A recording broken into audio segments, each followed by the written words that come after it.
अगर कहता है कि अगर कोई बच्चा गणित बना रहा है, ठीक है, तो गणित बनाते समय अगर उनको क्वेश्चन में त्रुटियां होती है, मैंने क्वेश्चन को बनाते समय हम बार बार बेहतर बनाने की कोशिश कर रहे हैं लेकिन हम बेहतर नहीं बना पा रहे हैं, इसका वजह क्या रहा है? तो यह न्यूमैन जो नामक वैज्ञानिक थे, उन्होंने इनके सुझाव को, इनकी समस्या को समाधान करने के लिए बच्चों को गणित में हो रही त्रुटियां को दूर करने के लिए न्यूमैन ने कितने नियम बताए? 5 नियम बताए। वो बोले कि यह 5 नियम ऐसे हैं जिसको अगर फॉलो किया जाए तो बच्चे जो है कि गणित में हो रही त्रुटियां को भी क्या किया जा सकता है? वह समाधान कर सकते हैं, त्रुटियां को दूर किया जा सकता है। इसके लिए उन्होंने पहला जो है वह क्या रखे थे? पहला नियम उन्होंने रखा कि प्रश्न को क्या करना?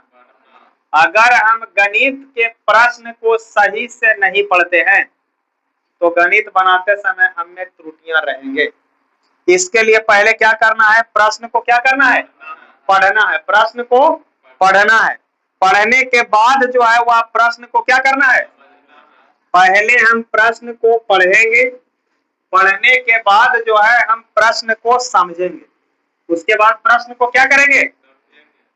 तो अगर हम प्रश्न को सही से पढ़ लिया, प्रश्न को सही से समझ लिया, उसके बाद कहता है चिन्हों को रूपांतरण करना।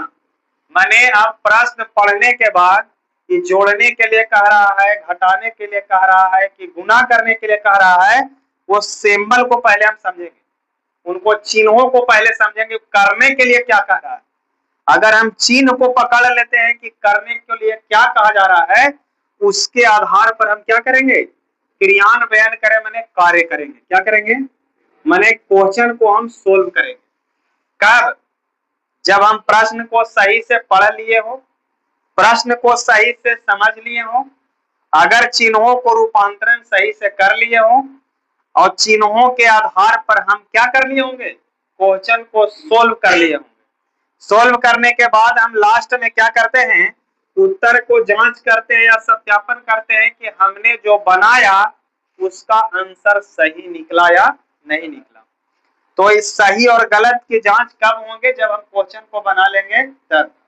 तो न्यूमैन का कहना था कि अगर ये 5 गो नियम को बच्चे फॉलो करें तो उनके अंदर में गणित में जो त्रुटियां होती है वो त्रुटियां पूर्ण रूपेण खत्म हो जाएंगी। लेकिन लोग करते क्या है कि बस क्वेश्चन देखें और क्वेश्चन को सही से पढ़े ना और बनाना शुरू कर दिए। इसका भुगतान क्या होता है?